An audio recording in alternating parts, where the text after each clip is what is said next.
Welcome to Fearless Thinkers, the BTS podcast. My name is Masami Cookson, and our host is Rick Cheatham, head of marketing at BTS. On today's show, Rick sits down with Kelsey Raymond and Kendra Okposo. Kelsey Raymond is a director at BTS. She specializes in culture shifts that enable large-scale organizational change and transformations. Her work spans industries from telecom to oil and gas. Prior to BTS, Kelsey was a consultant at Accenture Federal.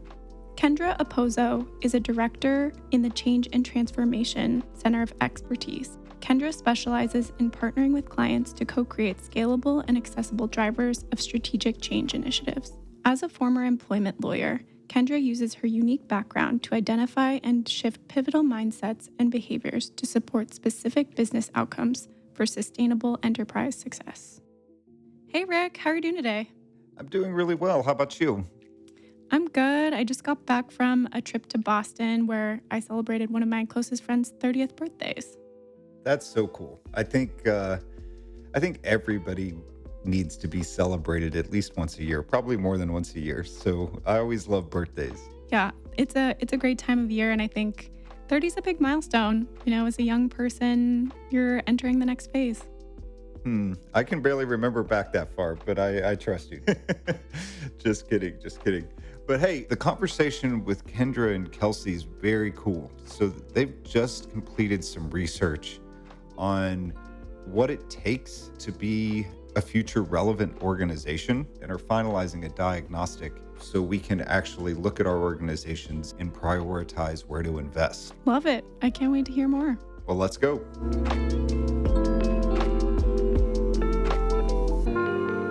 Kelsey, Kendra, welcome to the show. Thanks, Rick. Thanks, Rick. Great to be here. Kelsey, what's going on in the big city these days? Are you in New York? Still in New York. Right now, top of mind for me is we just finished planning our vacation. We're going to do some scuba diving. So I'm very excited and anxious for that. Oh, very cool. Where are you going? We're going to the Bahamas. So it'll be the trip to finish our certification. And hopefully that will lead to many more around the world. Love it. How about you, Kendra? Well, I am in San Francisco. And first, I have to say that SCUBA is my favorite acronym of all time. So I'm really excited for Kelsey's adventures.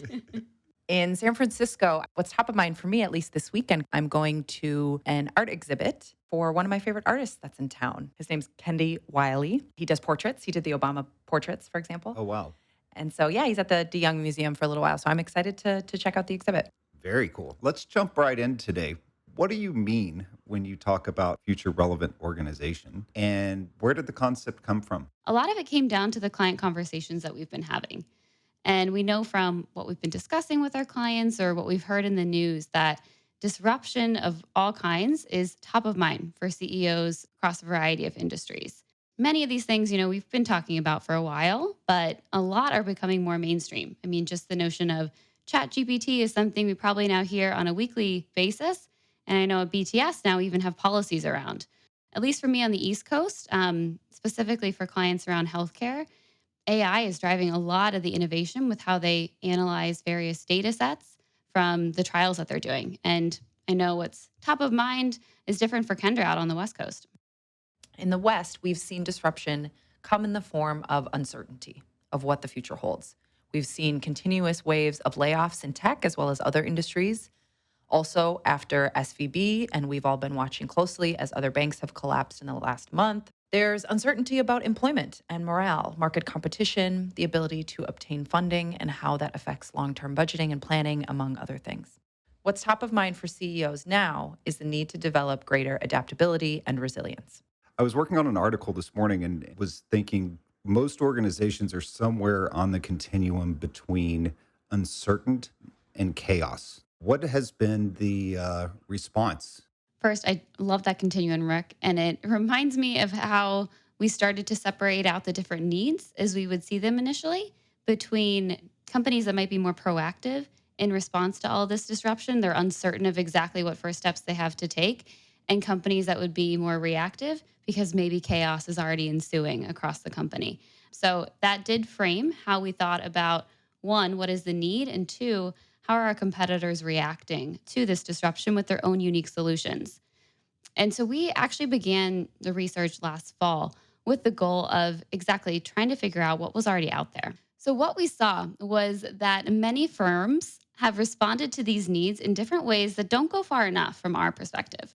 They were falling into either the bucket of looking purely at kind of a current state of health, more that internal lens on business capabilities that's only looking at a snapshot in time, or they were looking purely at future readiness, that external perspective on what it takes to meet new market demands, but not really set within what the actual cultural or strategic context of the exact company is. We believe healthy companies are those that are future relevant. They have a balance focused on that current health and the future readiness. So, by looking at the overlap, we're thinking about health in a way that's customer backed and answers the question, healthy for what purpose? Why do organizations seek to be healthy if not to be relevant for their customers and people now and into the future?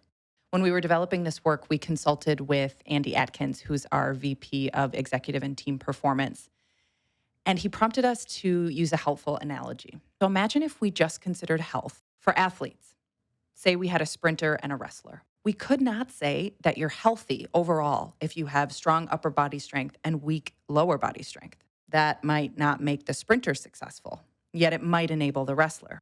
So we have to consider health in the context of the athlete's needs and what they're trying to achieve. We have to consider that these athletes play in different fields with different teams at different times. So when we as BTS think about organizational health, we believe that health must be considered in the context of future readiness, both where we are and where we're going. And because we're using both an internal and external lens to determine future relevance, we've grounded our definition of future relevance in our point of view of culture and strategy. Yeah. So, some of you, if you've listened to our previous Fearless Thinker podcast, you might remember that we talked about that point of view on strategy culture, what we call the strategy culture pyramid. This idea that strategy and culture must be mutually reinforcing or they will be simultaneously defeating. So, stay with me here and visualize it. We have people and culture on the left side of a pyramid, and then we have strategy, strategic intent on the right.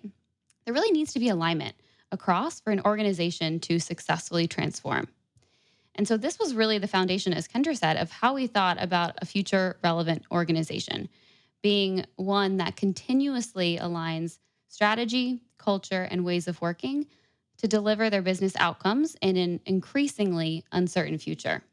And we deliberately added the words continuously and uncertain to our traditional definition of strategy culture pyramid to reflect the fact that our view on health is that it should be continuously and constantly evolving to meet the demands of an environment of constant change. To your earlier point, Rick, one that might have both uncertainty and chaos, because as we see it, health should be dynamic rather than static. How do I know if my organization is future relevant? That was $1 million question that we embarked on in the fall, right? How do you even tell? What are we doing here? Well, after lots of iteration, we came down to what we call 6 indicators of health, what we're calling our next practices. And we wanted to create measures that would be predictors of an organization's health in the future when market demands are uncertain and, to be honest, most likely very different. These next practices, when managed well, they help organizations navigate nonlinear paths to achieve their business outcomes. Fundamentally, they're necessary for any organization considering future relevance. And if we think back to the pyramid and the fact that we need alignment across people and culture and strategy, the next practices are meant to be representative of where strategy, culture, and ways of working meet. We'll start kind of with the broad general term of what they are. So a lot of words, and we can go into more detail on each of these. The first 2 that underpin it all are what we call this notion of number 1, planning and pivoting, and number 2, leading with others. So this will have an impact on alignment of an organization's purpose, direction, and action. And then we would move to number 3, which we're calling creating shared accountability, and number 4, collaborating in the ecosystem, which are really looking at alignment of direction and action in an organization. And then finally, number 5, accelerating talent, and number 6, simplifying systems. Why these 6 and not others? Kendra can attest we went through many iterations of what this looks like and permutations. But as mentioned earlier, our team started with a lot of research, and that was comprised of more of a literature review of academic research and other articles on organizational health to identify how it is currently defined, looking at what are seen as the components of a healthy organization, what are the various causes of poor health. And then we did some external benchmarking to see what currently exists in the market that we mentioned earlier. And we compare this with some of the additional components of a future ready organization that we found in the research and through our own client experience and distilled those down into the six that we shared.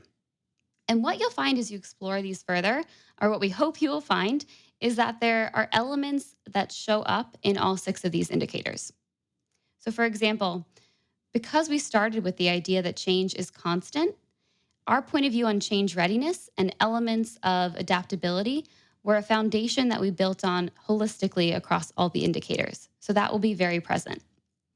A second one is that you'll notice we don't intentionally call out DEI or diversity, equity, and inclusion in the point of view itself, but rather we speak to factors of DEI in each of the indicators. We wanted to evoke this idea that DEI not being called out separately is important because it should be incorporated into everything that we do.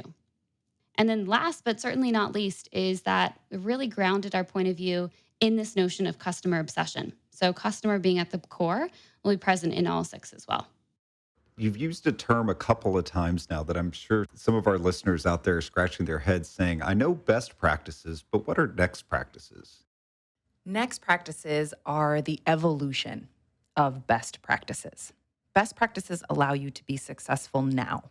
For example, setting direction as a best practice that companies are familiar with.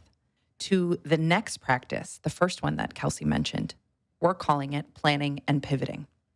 This next practice acknowledges that the act of planning is a better predictor of success than the plan itself. It's about the process and the agility to leverage new data, because data is never complete, and respond quickly to constant changes in the environment. Another example, a best practice of developing talent, something that we've all heard, we're all familiar with, to our next practice, one of six, as accelerating talent. The best practice of developing talent to serve the business must evolve to accelerating our people as humans, developing capabilities that are future-oriented and personalized, that recognize that we're working with unique individuals who can provide value that a traditional career roadmap might not have space for. That inclusion over assimilation creates unlimited possibilities. So as Kelsey mentioned, these are the six next practices that, when done well, can help an organization navigate nonlinear paths to achieve those business outcomes. You guys are loading me up with so many great insights today. I want to get half of them printed on T-shirts, especially inclusion over assimilation. I think that was great. So I can't fix everything at once.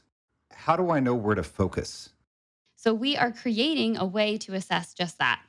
Our future relevance diagnostic will actually launch in a few months, and it will look at future relevance from the six next practices that we discussed today in the context of an organization's unique strategy. Ultimately, it will help to determine the strengths that can be leveraged to further enhance their future relevance or identify what are the biggest roadblocks that they're facing. So for our clients who may or may not already have a challenge that they're dealing with, ultimately, our hope is the diagnostic will reveal what is that source of chaos or dysfunction that's holding them back from executing that strategy.